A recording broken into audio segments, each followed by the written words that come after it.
Hello there. How's the Josh, dear listeners? Hope you all are enjoying the episodes. And welcome back to Nuskas with Anushka,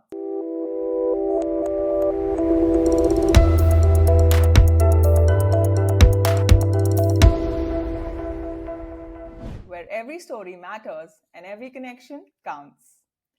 Today, we have on board a visionary leader who's taken his family business to newer heights.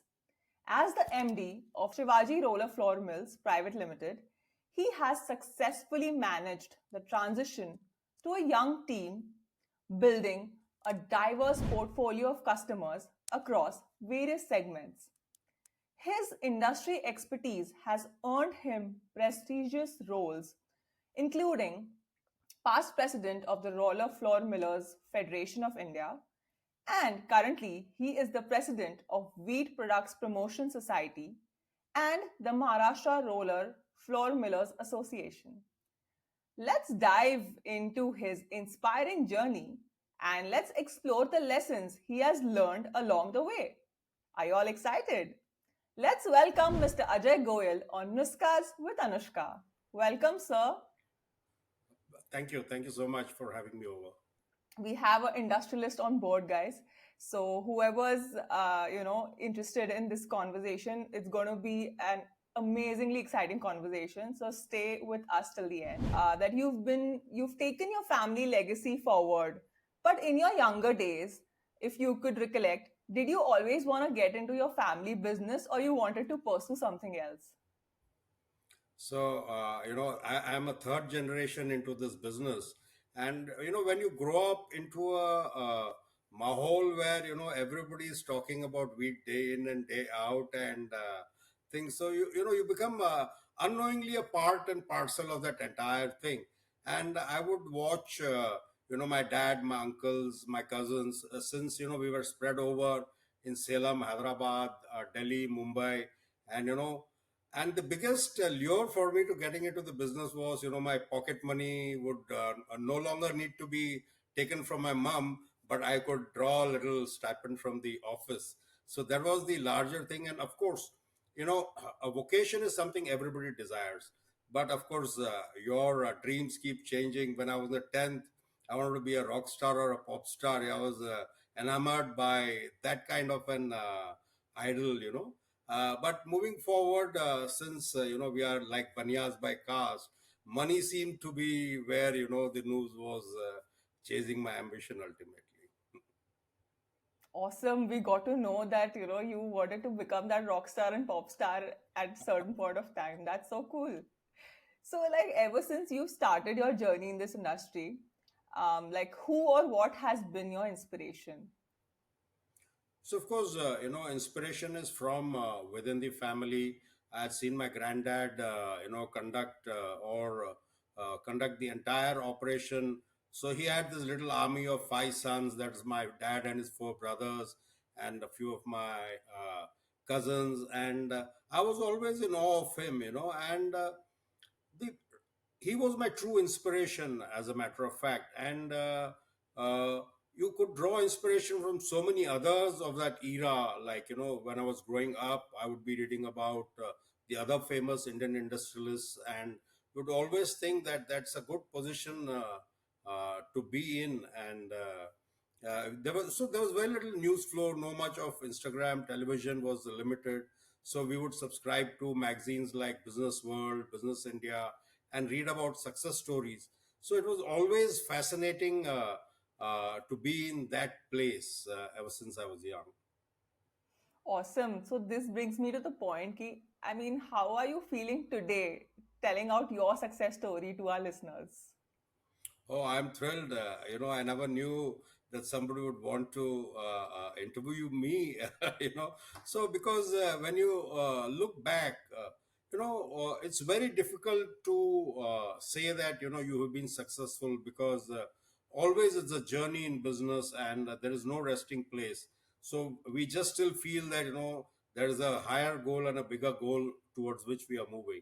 I think this is with all the family business owners. They just feel that we are not yet successful and we have to achieve so much more. So I have seen this with so many people, even with my dad. So, So but the yes. goalpost keeps moving ahead, you know. But that is so interesting and so motivating for the younger generation like us, that even when you've achieved so much feat in your journey and your life, even then you are like, you don't want to stop. There's no stopping for you all, and you all are still pushing up your boundaries and your benchmarks to a higher level. And that's a really big time inspiration for all of us. We must learn from this. So my current problem is I'm facing the heat from all the young boys who are my competitors, and I just wonder how I'm going to keep up with them, you know. So that's the motivator for me right now. Awesome, awesome. That's awesome that they are pushing you to your bounds and limits to keep growing and moving further. Awesome. So we know that all of us talk about like successes and how we could manage and everything. But today I would really love to hear from you, what were some of those biggest mistakes that you made as an entrepreneur, and like what were your learnings or takeaways from them? So I think there are three or four things every entrepreneur should remember, that capital is a scarce commodity. No matter if you have access to it today, you should utilize it well. Capital is very sacrosanct. Do not waste it. Allocate it very well. That's the first thing, because there were times when capital was plenty, and then you didn't put it to good use, and then you regret later. And secondly, I think the biggest thing is that you have to love what you're doing. It's not just passion. It is just that you should feel that's a part of your life. And as long as you are doing what you are loving to do, I think everything finds its way. And I also, looking back, regret that I didn't pay much importance to team building or customer satisfaction, because those were the things we always thought we are in a commodity sort of a market and were not important. But I think as an entrepreneur, you have your responsibility towards shareholders, towards your workmen, and towards your customers. You have to blend all these three to achieve your goal. So there are lessons you learn late in life, but you learn them by making those little mistakes.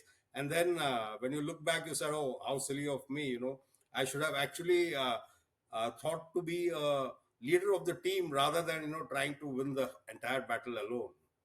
So I think this is the, if you build a good team, it's far more easier and more joyful, I would say. And like you said, sir, even today, I think without a team, there is no you. So, and as we are moving forward, it's only going to be an environment of collaboration. So, you need people, different people on the same team with different expertise, getting so many new ideas, so much of creativity. And I think that's how we move forward. And what you said about do what you love, and I think that's what the saying is कि अगर आपको आप if you're loving something that you're doing, you don't need a holiday from it. So But your family probably needs it. I know. True that. They need it because, of course, everybody has their own expectations. So Yes, that's true. So now, since like you were telling me ki it's so important to have a team, and but still the business has to keep going. So but like, what do you think, like how do you maintain a balance between the innovation and the tradition in an industry that values, like flour milling is something, like we said, is going on since years, and wheat is something which is staple in all the households in India. So how do we balance these two?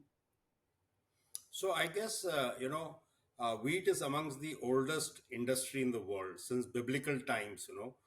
Whenever you've heard of bread, so definitely there was a flour miller in between the bread and the thing, because wheat has to be processed. So previously it was being done by air or water, or then you had steam engines, and now you have electricity. So it's actually, as you rightly put it, one of the oldest, I would say, industries in the world, and it has survived this entire, you could say, 5,000 or 4,000 or 3,000 years. So now there has to be a balance between the tradition.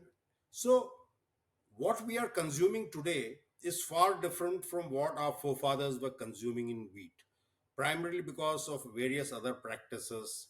And after the advent of the roller mill, which is the primary milling machine, which was a big shift away from the old grinding stone, which was the traditional way. We've had a lot of innovations in the thing, and it is more to do with higher speed, better control in the entire process, and of course automation has been the driver in the past decade.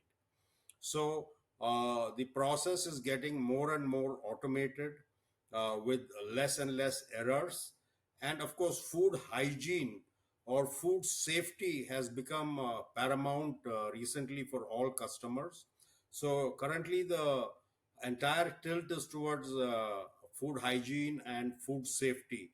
So you have to be very sure that what is going in your bag or pack to the consumer is very safe food. So there have been different sort of changes in the, and also there has been a big change in I would say material handling as far as the business is concerned. Until when I joined the business, we had men carrying 100 kg bags, and then ILO decided that it's inhuman for anybody to carry such high weight. So there was a deadline by which everybody, globally had to convert to 50 kilos. So then we had the 50 kg bags, and we saw jute being phased out quite a bit. So there have been many changes along the thing, and India was never self-sufficient in wheat. It is in the past 2 or 2.5 decades that we see so much of surpluses in the country. Otherwise, we were really, really import reliant. If the US vessel didn't come in with wheat into India, after 60 days or 70 days, we would have no wheat or no. So those were the times of scarcity. And now we are in the times of surpluses. That gives the consumer a lot more choice. So when, there was a time of scarcity, we were told that there is a separate flour for biscuits, for cookies, for breads, for puffs, for this. And we used to wonder, oh my God, at that time, we just needed a flour to bake. So bakers were making bread out of it, puff out of it, biscuits out of it, and then you had this situation of surplus, and then you have specialized flours, and now a company is minimum making, I think, 4 or 5 varieties of flours depending on his customer base. So I think these are the things that I have seen in the past 2 3 years. The fact was like a shocking fact that we were a country with scarcity and we had to like literally import wheat because we've always known that India's a agricultural country and we do export from India to other countries. And No, so I think you must have heard of the Green Revolution in the 70s. yeah, Yeah. So primarily after the 60s, we had a big grave situation wherein we were short of wheat. And if you've heard of PL 480, that is the public law, wherein passed in the US Capitol Parliament, that they would give us wheat, and India didn't have US dollars to pay for the wheat. So the Americans gifted us the wheat, and the money was raised from Indian government, and spent in India. So the 70s were really the trying and testing years. So even now, when I walk into a supermarket now and I see racks full of food stuff, I look back on the days when I started the business, and every week I would go two times or three times to the controller of rationing, and he would be saying, today there's a butter shortage, someday dal shortage, sugar shortage, rice shortage, wheat shortage, so kerosene shortage, something or the other. Every day there would be a struggle. And now when I walk into a supermarket, I say, wow, so much of choice. I never imagined it 30 years ago when I started off, that a consumer will be given so much of choice. so true. I think our generation doesn't know the meaning of actual scarcity because we've never seen one. We have so many choices, so many alternatives for everything.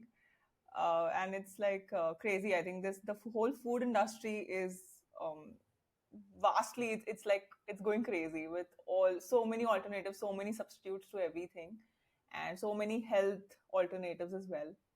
But as you mentioned about the traditional chakki, like the traditional stone, so that's I think that's called chakki, and So what I want to ask here is, when you said that industries, the flour milling industries, with hygiene being at utmost important, you all have FSSAIs, you all have stringent like hygiene norms in the factories.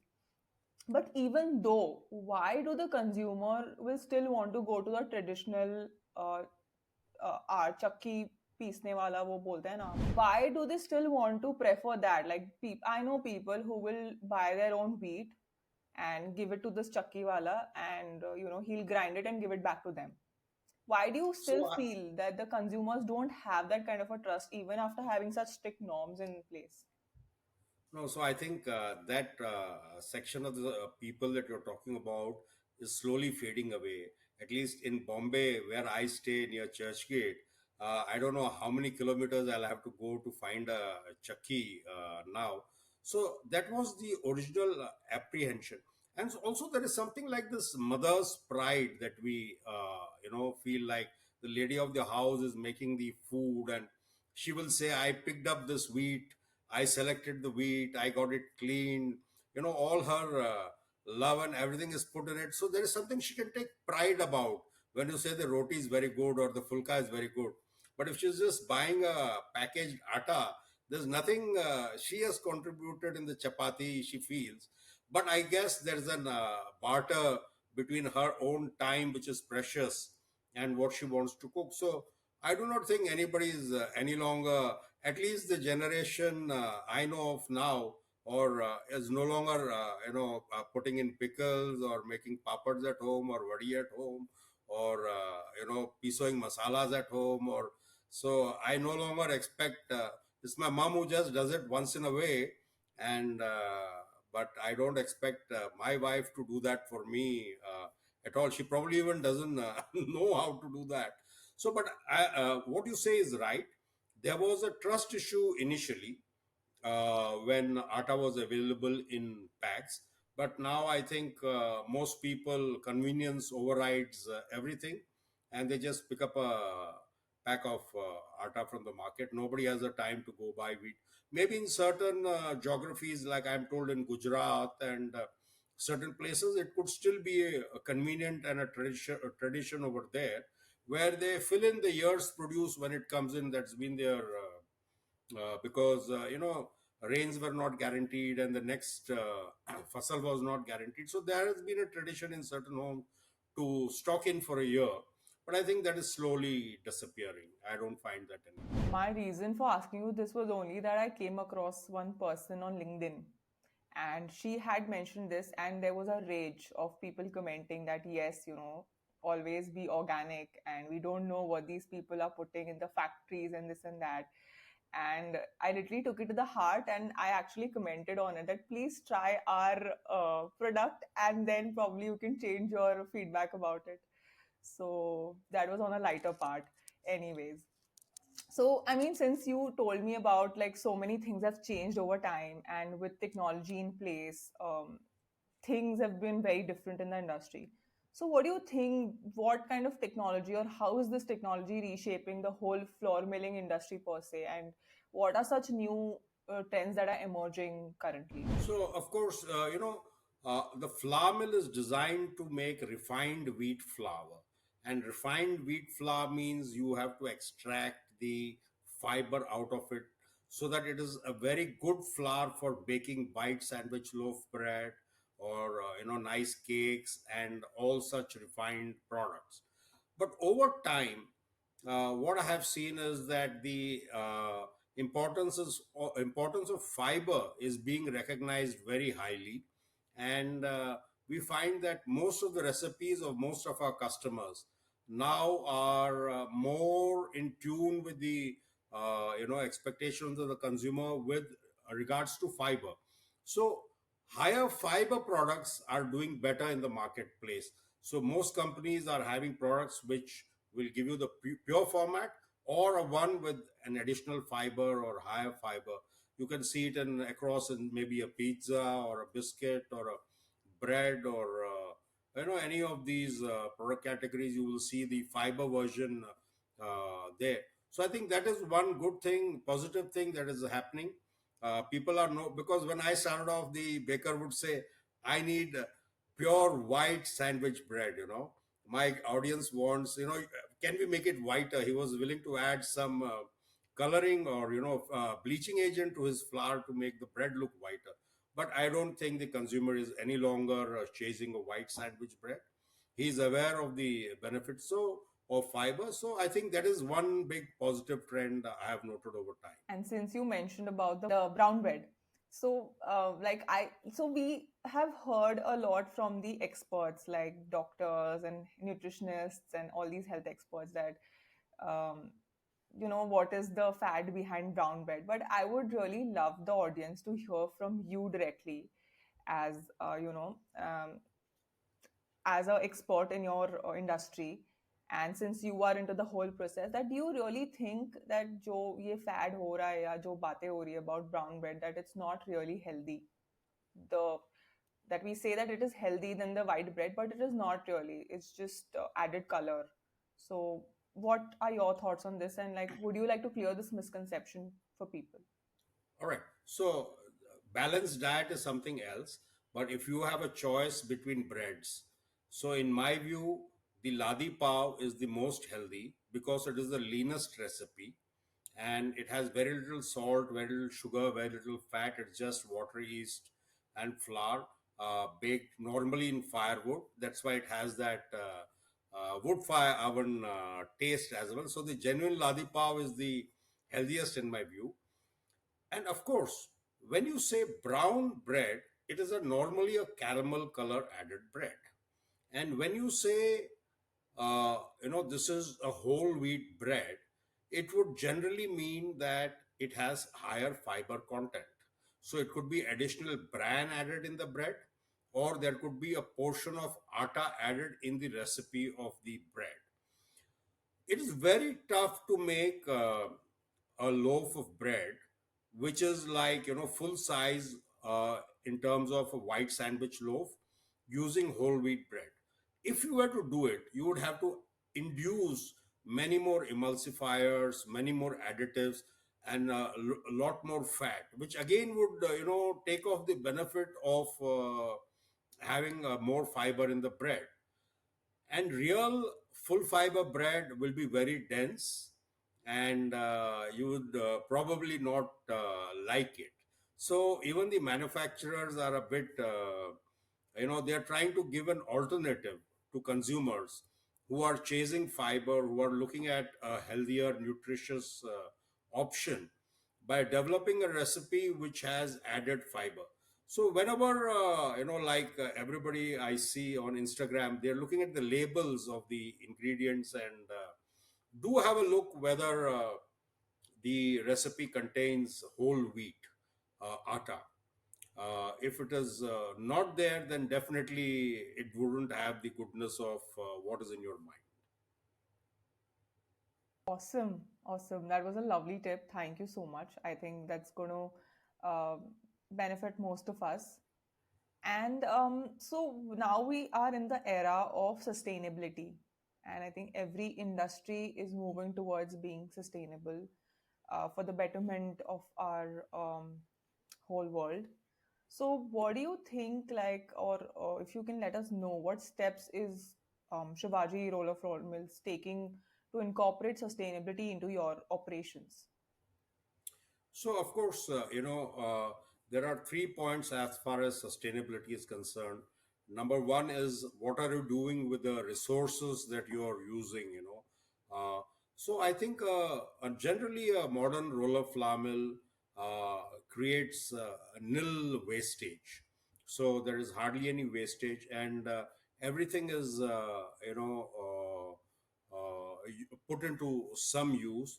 And I think water was a big input for mills. Now, with modern technology, there is no water wastage. All water, there is, you don't have to drain out any water, so which is a big step towards sustainability for flour mills, I would say. Also, there are certain global customers who are going more backwards and trying to, through our supply chain, reach out to the farmer to see if he can have agriculture with lesser water, and whether that can be encouraged. That is another step. And of course, natural light, natural ventilation, solar energy, these are all the low hanging fruits which most people would try to take advantage of. And recycling, like packaging material and everything, is well collected. So I guess not just as Shivaji Flamal, but any person today would want to keep the environment better for himself. We've been seeing in Delhi how the air itself is not polluted. You could be living in a million or $1 billion flat, but if you don't have clean air to breathe, it's all pointless. So I guess even a child knows when the air is bad, and he understands pollution.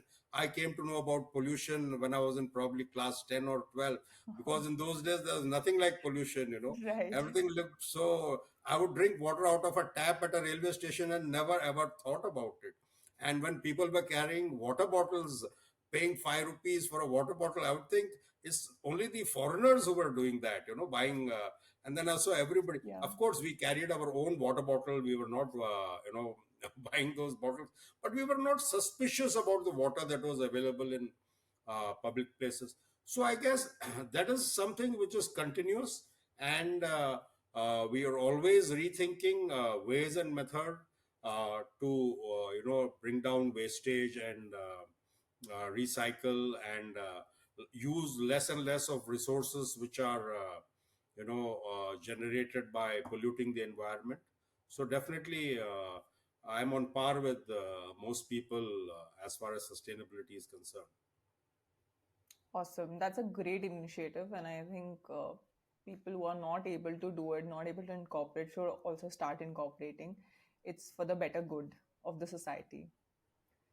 Now, I have a really important question next coming up. Is that we know that the numbers are growing of the people who are kind of wanting to avoid wheat, be it like a fad trend, or we have nutritionists or dietitians saying it out loud, and they're shifting to like the healthier options like millets, oats, and the like, which have really gained popularity as a healthier alternative to wheat recently. So, like, how would you want to like counter these misconceptions about the wheat's nutritional values? So there are 2 3 points to it. So you have these great page 3 nutritionists who keep telling you what you should eat and what you should not eat. The other day I saw a post where the poor guy couldn't eat anything because somebody else was advising him this was bad or this was bad, and so he had no thing. So but I guess the bottom line is that whatever you eat, which is in season, which is grown in your geography, you can never go wrong. As far as wheat is concerned, the entire evolution of human civilization has been, the basis has been wheat. Man was a hunter, he was going around, he became, static after he was able to, domesticate the grass wheat, millet, eat it, he became pastoral, so we have gone through that evolution. The entire world population, wherever, early civilization has thrived, has been because of water and wheat. Now suddenly you can't throw it out of the thing and say that this has been a thing. But the fact is, like, over time, due to your own DNA mutations and things like that, you could be allergic or intolerant towards certain substances.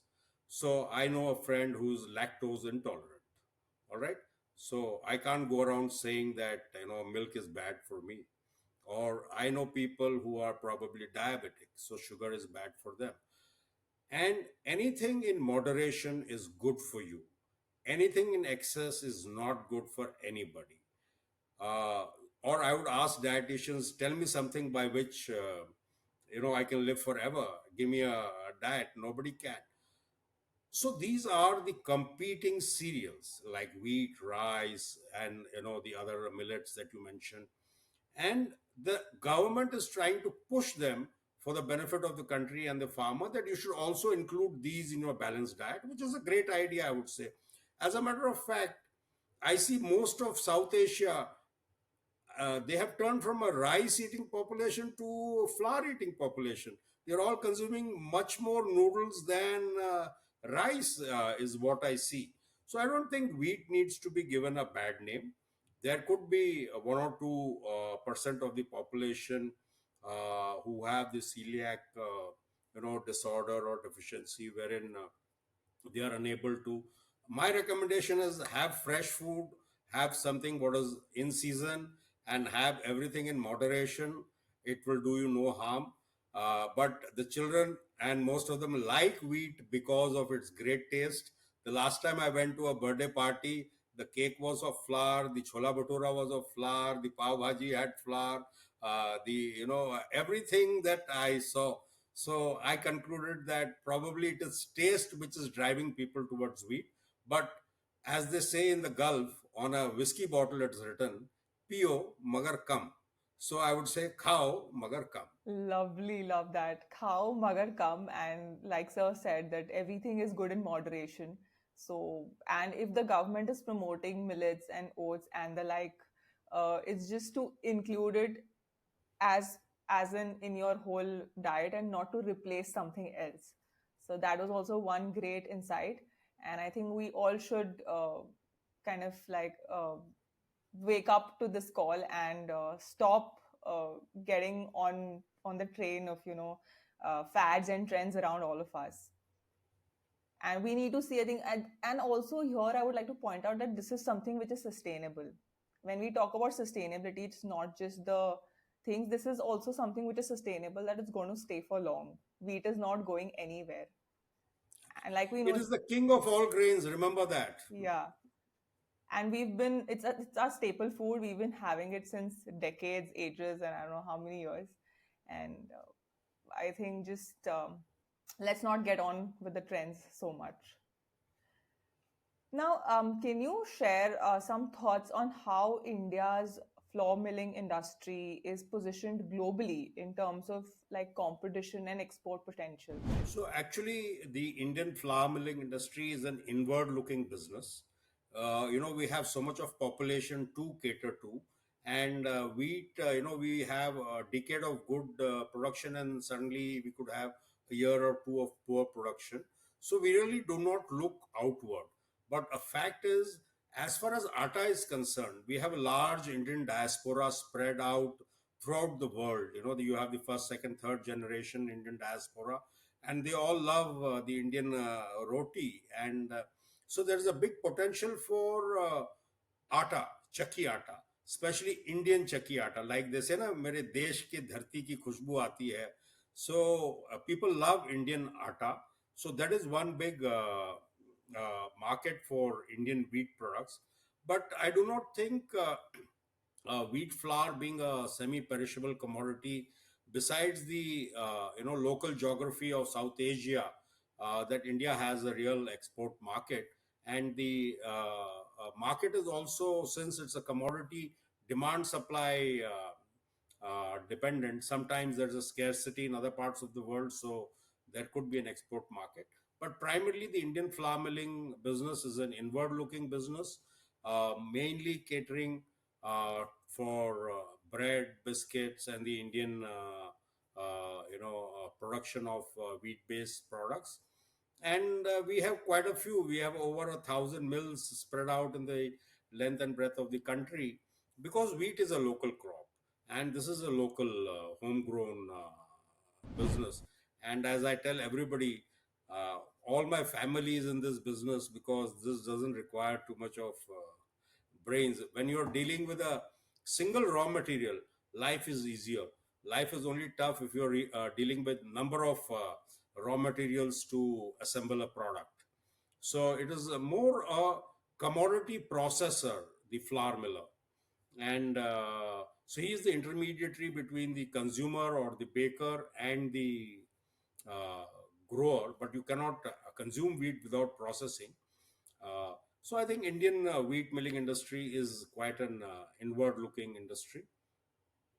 and it's like the barber's business will never go out of business, you know. So I've been told that the newspaper business is going to go out of business.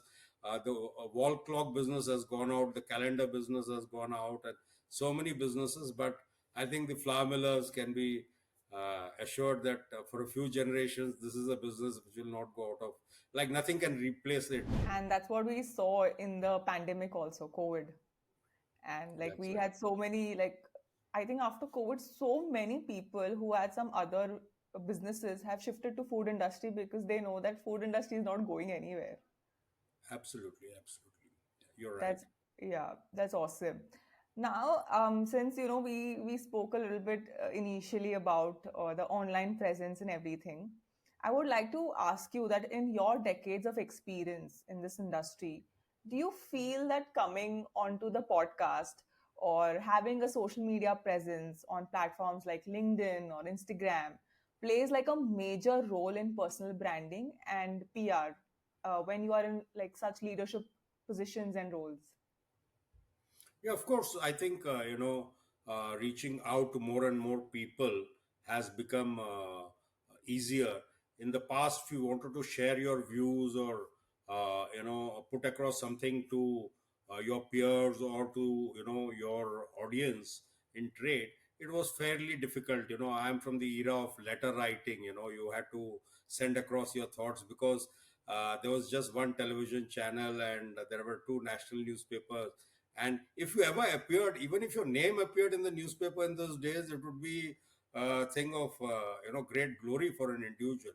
But now I think with so many platforms, so many opportunities there, it is easier for people to discuss, meet on these virtual platforms.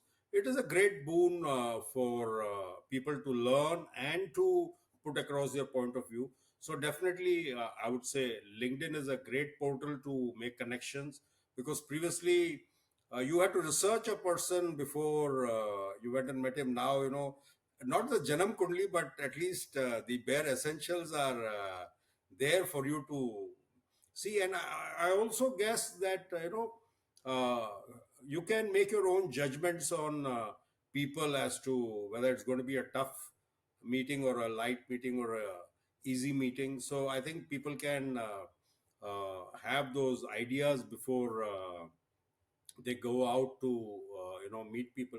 So I think these are great opportunities, great windows for people, especially somebody without a great connect, getting into any field. I think it's a great boon. Absolutely, I agree to you on that. And with the technology in place and the AI coming into place, there's this one particular Chrome extension. I'm not getting the name, but it's such an awesome thing when you can add it to your Chrome, and when you're searching someone on LinkedIn, it kind of judges the whole profile, and it tells you that how this person is and how you have to approach this person. So do you need to be diplomatic, or the person likes straightforward people? So it gives you this assessment, and it's amazing. Like, I've tried it with few of people and it has worked. So I will try it out to see what it says about me. no, I didn't try it with your profile. No, but I will try it about my Yeah, own as to yeah. how it is projecting me. Absolutely, absolutely. I also did for myself, and I think somewhere or to very good extent, it said a lot of the right things. So that was quite helpful. I'll definitely share that AI app with you. So now, like, what nuskas or advice would you give to your fellow entrepreneurs, around work-life balance? So I think work-life balance is dependent on how much of peace you want where. If you want peace at home, it's always easier to give up your leadership role and balance your life. And of course, so I guess for the couple and for the family, being on the same page is very important. And it's exactly like the father's helping out the child in his school or in his this so much more empathy would be there in the child for the father when he says, no, I have to look at something else. So I guess it's all personal equation, and with modern technology, you can be living in Timbuktu and managing a business in the Antarctica, and so I guess there is really a lot of time with everybody now to do what they wish to pursue. So I think life is easier, simpler. There is much more connectivity and much more control and much more security in the mind, because everything is so well connected. Uh, but I guess one thing I would like to say is that, I ran a company called Indo Bakels for 25 years. It was a joint venture I had promoted, and we were making all sorts of bakery ingredients and bakery premixes and a lot of stuff for the bakery and supermarkets. And I would have my collaborator come in every time, and we had about 50 products, And so I told him, Bernard, these are not doing well. He said, every product will do well as long as you love your products. If you love them like your children, these products will do very well. So I guess it depends on how much of passion you put into your home or your work, and everything will work out. It's not a issue any longer, I guess. Awesome, awesome. I think your personality also reflects in your work, and your work will also reflect in you as a person.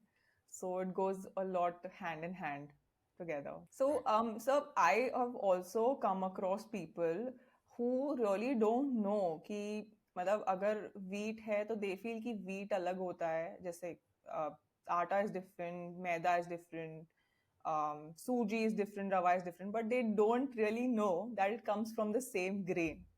So, can you give a little clarity on that part? So I think the consumer knows the finished product he's enjoying. He knows bread, he knows halwa, he knows biscuits, but out of which constituents of wheat they are coming, he's probably not aware. And semolina or suji or rava look totally different. Even I, if I was not in the business, I would always think it's a portion of some rice or some other cereal. But these products being intermediary products and not consumed in their original state by the consumer creates this confusion. So I have heard that somebody asked me whether wheat was made, maida was made out of tamarind seeds once. So he always thought that flour was made out of tamarind seeds. And even the word flour, whenever I used to give a dictation in the past, people never knew the word flour. They would write floor. They thought we were making some kind of a flooring or something. So I guess this misconception continues. It's exactly like alcohol. Everybody likes to drink, and when I ask somebody, so what is vodka made of? He's not sure, or what is rum made out of, or what is tequila made out of. They are not very sure about the source. So I guess this is the thing with wheat as well, because more and more people consume the finished product and are not really concerned about the intermediate product. And I could so very much relate to the floor and the floor wala thing because it's actually difficult. I was just going to ask you how do you deal with such people because जब कोई पूछता है कि people used to ask me also what does your dad do, so I was like we have a floor milling industry. Floor मतलब आप ये tiles बनाते हो? मैंने कहा नहीं, फ्लावर। फ्लावर, अच्छा फ्लावर फूलों का कुछ है। Flour. फिर बोला नहीं, आटा, maida, rava, sooji, and then they Yeah, understand it. yeah. No, as a matter of fact, one of my friends I used to play badminton with asked me how many tons of flour I make in a day, and I told him I make like say 200-300 tons. He said, "Don't tell me so much of maida is consumed. Like या who eats all this maida?" So definitely, as far as the industry dynamics is concerned or the thing is concerned, it is not very commonly widely known. So true, so true. Now, sir, now we know a little interesting fact about you also that you have also attended 1 year of diploma in the history of Indian art and from I think Bhau Daji Lad Museum. and that you are a keen numismatist. That's right. So yeah, that was a very new term for me also, and I would like to tell the audience that numismatics is the study of collection of currency, including coins, tokens, paper money, medals, and related objects. And the specialists in this particular field are known as numismatists. So this is a little tongue twister, but interesting word, right, guys? So yes, so he is a keen numismatist, especially of Indian coinage, and that he loves to post about it on his Instagram handle, Indian Collector. So this is something really interesting, and your passion for this, particularly in Indian coinage, is fascinating and a very rare one among my generation, at least. So I would love to hear a really memorable story or a discovery from your collection. I'll just tell you how I got into it. So every Diwali we used to do puja of coins, and Yes, then those were those British India rupees with King George V, Queen Victoria, or King George VI on the obverse, and 1 rupee written. And I was just wondering how, if this is a rupee, then what I'm spending is what then. And then later on, I realized that this was the money in use during the British era. And once I went to a coin fair, which was by Mumbai Coin Society in Bombay, and I saw a British era rupee on the other side written Bikaner State. And my parents happened to come from that state. And I was really, really thrilled that, so I got very inquisitive as to how this rupee has Bikaner State on it. And then it did a little bit of research. In those days, research meant going to a library, a public library, to try to find a book. And if you're lucky to have found a book, to find the information you were looking for. So there was no internet. And soon I discovered that, you know, India had 540 kings or kingdoms during the British time, and quite a few of them were minting their own currency. And before that, you had the Mughals, and the Mughals were minting their own currency. And then going back in time, I realized that the Guptas were minting their own gold coins, and all throughout. And without money, no economy can go on. So that got me really, really interested. And then I met this one uncle, and who was a big coin collector. He told me, "Beta, if you go for a movie, you will spend 50 bucks. Entertainment is for 3 hours. If you go and play cards, you might lose 100 bucks. Entertainment is for 4 5 hours. But if you buy a coin, you will enjoy it all your life." So I said, "Wow, that's a great thing." So it really feels great holding a piece of history in your hands, which is say 500 years or 1,000 years back. Like if you go to a museum, you can't even touch a piece of history. You can only see it. And coincidentally, near Nasik at Ajneri, there is a big numismatist museum, which I would recommend you to go and visit someday. It has great displays. So this is definitely. how I got into the thing, and then curiosity and inquisitiveness made me go back. And over the years, I saw fewer movies and bought more coins. Wow, that's such an interesting and inspiring journey for us. And I think I could derive like your passion and I think your career both had something to involve with the money, like you said. So I think that was the driving factor for it all at the end of the day. Absolutely, absolutely. Awesome, awesome. I think this was such an energetic conversation, and I love your energy, sir. Thank you so much for sharing your incredible story with us today. And I think your passion for history, heritage, and collecting the coins is truly, truly inspiring for all of us. And your entrepreneurial journey is a testament to your dedication and perseverance.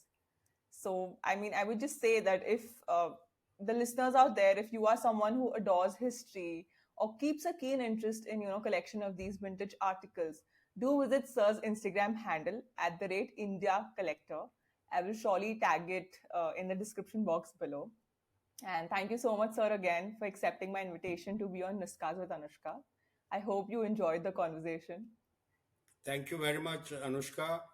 You have, a great title, Nuska of Anushka, Nushkas with Anushka.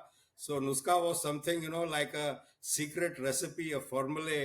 In the past, people would say, "Iska ye nuska hai." तो तुम्हारे Yeah. पास कई चीजों का नुस्खा है, Anushka. Keep it up. I loved it. Thank you so much. Thank you Hope to so see you much. again on this platform someday soon. Absolutely, absolutely. We'll definitely catch up again, sir. And to all my listeners, if you've enjoyed this episode, don't forget to hit that subscribe button, like, and share. To Nuskas with Anushka for more such conversations that inspire, educate, and empower. And thank you so much for tuning in. Follow me on Instagram at the rate Nuskas with Anushka. Until next time, stay curious, stay receptive. Bye bye.